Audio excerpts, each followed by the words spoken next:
আজকে আমি আপনাদের সামনে সম্মানীয় সুপ্রিম কোর্টের একটি জাজমেন্ট তুলে ধরব। জাজমেন্টটি রিসেন্ট একদম 2026 সালের এবং এই জাজমেন্টটি কন্ট্রাকচুয়াল কর্মীদের ক্ষেত্রে যে স্থায়ীকরণের সংজ্ঞা, সেই সংজ্ঞাটা অনেকটাই কিন্তু পরিবর্তন করে দিয়েছে।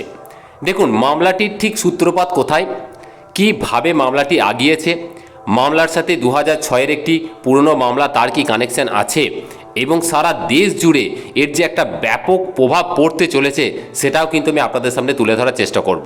তো আপনাদের কাছে রিকোয়েস্ট, আপনারা শুরু থেকে শেষ পর্যন্ত দেখবেন, স্কিপ করবেন না। স্কিপ করলে কিন্তু অনেক কিছু মিস করে যাবেন। আর যারা এই চ্যানেলে নতুন এসেছেন তারা অবশ্যই চ্যানেলটিকে সাবস্ক্রাইব করবেন।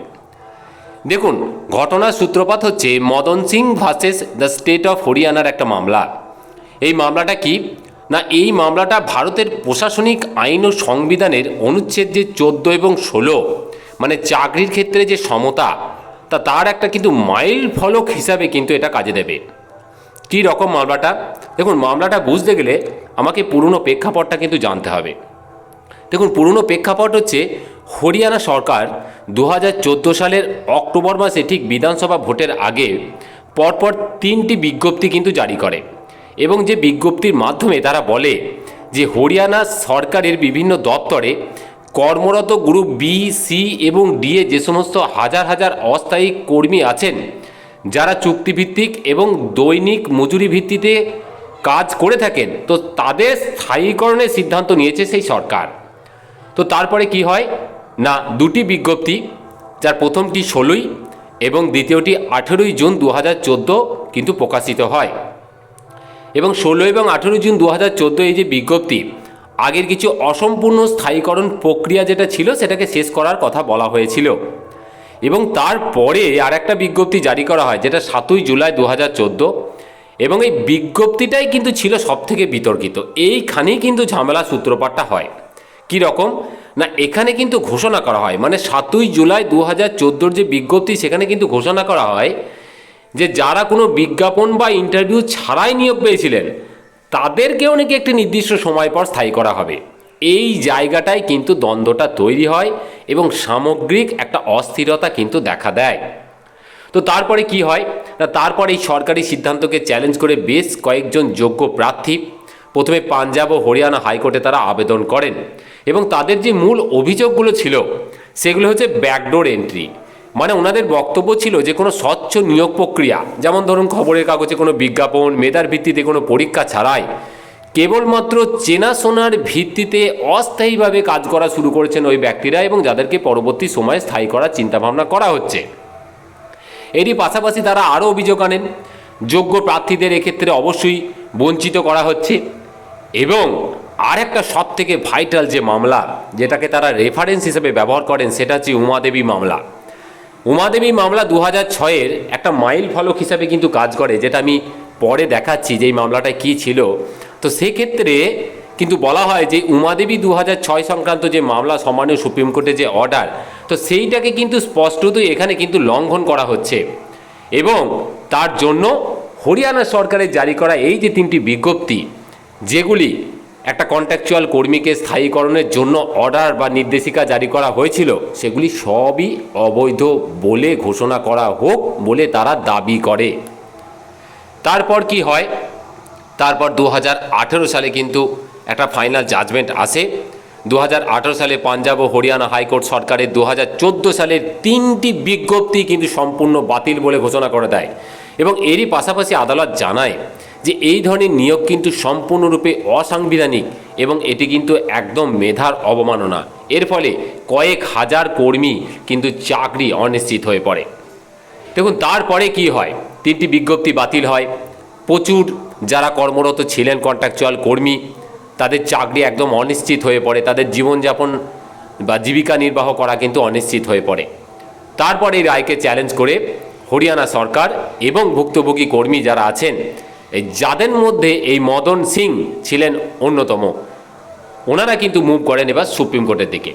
এবং 2026 সালের 16 এপ্রিল সুপ্রিম কোর্টের বিচারপতি সম্মানীয় শ্রী নরসিমা এবং বিচারপতি শ্রী অতুলেশ চন্দুরকরের বেঞ্চে একটি সমন্বয়ী রায় কিন্তু ঘোষণা করা হয়। এই রায়তে কি বলা আছে না, রায়তে বলা হয় যে জুন মাসের যে বিজ্ঞপ্তি, মানে প্রথম এবং দ্বিতীয় যে বিজ্ঞপ্তি, সেই বিজ্ঞপ্তিগুলি সম্পূর্ণরূপে বৈধ, কারণ এগুলি আগের যে আইনি প্রক্রিয়া, সেই আইনি প্রক্রিয়ার অংশ ছিল। মানে ওনাদের বক্তব্য ছিল 16 এবং 18 তারিখের বিজ্ঞপ্তিতে বলা হয়েছিল যে আগেকার নোটিফিকেশনটাকে আমরা কন্টিনিউ করছি। তো সেই জন্য এই দুটো বিজ্ঞপ্তিকে তারা কিন্তু ভ্যালিড বলে ঘোষণা করেন, এবং এই দুটি বিজ্ঞপ্তির মাধ্যমে যারা চাকরি পেয়েছেন তাদের চাকরি কিন্তু বজায় থাকবে। কিন্তু সাথে সাথে সম্মানীয় বিচারপতিদ্বয় এটাও জানিয়ে দেন বা ওনাদের বেঞ্চ ঘোষণা করে যে আদালত 7ই জুলাইয়ের যে বিজ্ঞপ্তি সেটাকে কিন্তু কঠোরভাবে বাতিল করে দিচ্ছে। কারণ আদালত এখানে সম্পূর্ণরূপে বলে যে এটি পুরোপুরি কিন্তু খামখেয়ালি, মানে আরবিটারি সিদ্ধান্ত ছিল, এবং এর মাধ্যমে কোনো রেকর্ড ছাড়াই কিন্তু লোক নিয়োগ করে তাদের স্থায়ী করার চেষ্টা কিন্তু করা হয়েছে। তার মানে 7ই জুলাইয়ের মাধ্যমে যারা নিয়োগপ্রাপ্ত হয়েছিলেন, নিয়োগ পেয়েছিলেন, তাদের কিন্তু চাকরি চলে যায়। এরই পাশাপাশি কাট অফ ডেটের একটা বিচ্যুতি হিসাবেও কিন্তু সম্মানীয় সুপ্রিম কোর্ট ঘোষণা করেন। সুপ্রিম কোর্টের বক্তব্য যে সরকার স্থায়ীকরণের সময়সীমা টেনে 2018 সাল পর্যন্ত টেনে নিয়ে যায় লাস্টের বিজ্ঞপ্তিতে, এবং যেটা কিন্তু আদালত কোনোভাবেই কিন্তু মেনে নেবে না। কিন্তু এরই পাশাপাশি সম্মানীয় সুপ্রিম কোর্টের তরফ থেকে একটা মানবিক দিকও কিন্তু উঠে আসে, যেটা হচ্ছে অনুচ্ছেদ 142-এর প্রয়োগ। আদালত এটাও লক্ষ্য করে যে অনেক কর্মী অনেক বছর ধরে কিন্তু কাজ করছে 7ই জুলাই 2014 সেই নোটিফিকেশন, এবং তাদের অনেকটা দিন হয়ে গেছে, প্রায় 12 বছরের বেশি। তাই চরম কঠোর না হয়ে আদালত তখন সংবিধানের 142 নম্বর অনুচ্ছেদ, মানে সম্পূর্ণ ন্যায় বিচারের যে ক্ষমতা, সেটাকে ব্যবহার করে বিশেষ কিছু নির্দেশ কিন্তু দিয়ে দেয়, এবং বলে যে না, যারা 7ই জুলাইয়ের বিজ্ঞপ্তির অধীনে চাকরি পেয়েছিলেন তাদের কাজ থেকে সরাসরি বরখাস্ত না করে সংশ্লিষ্ট পদে, মানে যে পদে তারা কাজ করছেন সেই পদেই সর্বনিম্ন স্কেলে তারা কাজ চালিয়ে যাওয়ার অবশ্যই সুযোগ পাবে, তবে তারা পূর্ণ স্থায়ীকরণের সব সুবিধা কিন্তু পাবেন না, মিনিমাম স্কেলে তারা কিন্তু কাজ করতে পারবেন। দেখুন, এই জাজমেন্টটি দেওয়ার পাশাপাশি সম্মানীয় সুপ্রিম কোর্টের তরফ থেকে বলা হয় যে এটিকে কিন্তু অন্য কোনো মামলার ক্ষেত্রে কিন্তু ব্যবহার করা যাবে না। এটা মানবিক দিক থেকে এই 7ই জুলাইয়ের অর্ডারের ভিত্তিতে বা নোটিফিকেশনের ভিত্তিতে যারা কর্মরত হয়েছেন তাদের কিন্তু কাজ চালিয়ে যাওয়ার কিন্তু অর্ডার দেওয়া হচ্ছে। এইবার বিষয়টা হচ্ছে যেটা বলছিলাম যে 2006-এর যে স্টেট অফ কর্ণাটকা ভার্সেস উমাদেবীর যে মামলা, এই মামলাটি কিন্তু ভারতের শ্রম আইন এবং সরকারি চাকরির ইতিহাসে সবচেয়ে গুরুত্বপূর্ণ এবং ল্যান্ডমার্ক মামলা হিসাবে কিন্তু পরিচিত হয়। কারণ এখানেই প্রথম সুপ্রিম কোর্টের 5 বিচারপতির একটি সাংবিধানিক বেঞ্চ কিন্তু এই রায়টা দিয়েছিলেন। কি ছিল না, মামলার মূল প্রেক্ষাপটটা কি ছিল জানেন না? তৎকালীন সময়ে কর্ণাটক সহ বিভিন্ন রাজ্য সরকার ও সরকারি সংস্থাগুলো বছরের পর বছর ধরে তারা অস্থায়ী এবং ক্যাজুয়াল বা দৈনিক মজুরি ভিত্তিক কর্মী কিন্তু নিয়োগ করত, এবং এমনই হতো যে কোনো বিজ্ঞাপন বা বিজ্ঞপ্তি তো থাকতোই না, কোনো পরীক্ষা হতো না, কোনো ইন্টারভিউ পর্যন্ত হতো না, এবং 10 থেকে 15 বছর পর তারা কি করতো না, তাদেরকে স্থায়ী করে দিত। বিভিন্ন হাইকোর্ট তখন মানবিক কারণে তাদেরকে স্থায়ী করার নির্দেশ দিচ্ছিল, কারণ যেহেতু অনেক দিন তারা চাকরি করছে। তারপর এই সিস্টেমটা বিরুদ্ধে কিছু মানুষ গর্জে ওঠেন এবং তারা সুপ্রিম কোর্টে যান, এবং সেই মামলাটি হয়ে ওঠে the state of Karnataka versus Umadevi মামলা 2006। সুপ্রিম কোর্ট তখন খুব গুরুত্বপূর্ণ পর্যবেক্ষণ দেন। সুপ্রিম কোর্ট স্পষ্ট করে দেয় যে সরকারি চাকরি কিন্তু কোনো ব্যক্তিগত সম্পত্তি নয় যে সরকার যাকে খুশি নিয়োগ দিয়ে দেবে। আদালতের প্রধান পর্যবেক্ষণগুলো ছিল সংবিধানের প্রাধান্য, সংবিধানে অনুচ্ছেদ 14 সমতা এবং 16 সুযোগের সমতা অনুযায়ী প্রতিটি সরকারি পদের জন্য উন্মুক্ত বিজ্ঞাপন এবং যোগ্যতার ভিত্তিতে প্রতিযোগিতামূলক পরীক্ষা হওয়া অবশ্যই বাধ্যতামূলক। মানে নিয়োগের ক্ষেত্রে অবশ্যই বিজ্ঞপ্তি এবং কম্পিটিটিভ এক্সাম বা ইন্টারভিউ কিন্তু থাকতেই হবে। অস্থায়ী মানেই তাকে স্থায়ী হতে হবে এরকম কোনো ব্যাপার নেই, তাতে 10 বছরই হোক আর 12 বছরই হোক, এটাও কিন্তু বলে দেয়। তারই পাশাপাশি পিছনের দরজা দিয়ে কিন্তু প্রবেশ করা যাবে না, অর্থাৎ যারা নিয়ম নীতি না মেনে যারা অস্থায়ীভাবে নিয়োগ পেয়েছেন তাদের স্থায়ী করা মানে সেই সব যোগ্য প্রার্থীদের বঞ্চিত করা যারা চাকরি পরীক্ষার জন্য অপেক্ষা করছেন। তো রায়ে কিন্তু মোটামুটি এই বিষয়গুলি 2006 সালে উঠে আসে এবং তারপর থেকে কিন্তু এই অস্থায়ী থেকে স্থায়ীকরণের যে সংজ্ঞা সেই সংজ্ঞা কিন্তু পাল্টে যায়।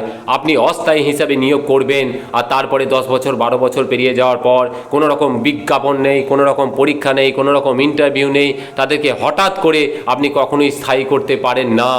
এই জাজমেন্ট আসার পর কিন্তু গোটা দেশ জুড়ে একটা ল্যান্ডমার্ক তৈরি হয়ে যায় উমাদেবীর ভার্সেস দ্য স্টেট অফ কর্ণাটকার সেই মামলা, এবং তারপর থেকে কোনো কন্ট্রাকচুয়াল স্টাফকে কোনো রকম পরীক্ষা বা কোনো রকম নিয়ম ছাড়া কিন্তু স্থায়ীভাবে নিয়োগ করা যাবে না বা স্থায়ী করা যাবে না, এটাই কিন্তু উঠে আসে। তো এই একটা লেটেস্ট আপডেট আমি আপনাদের সাথে শেয়ার করলাম।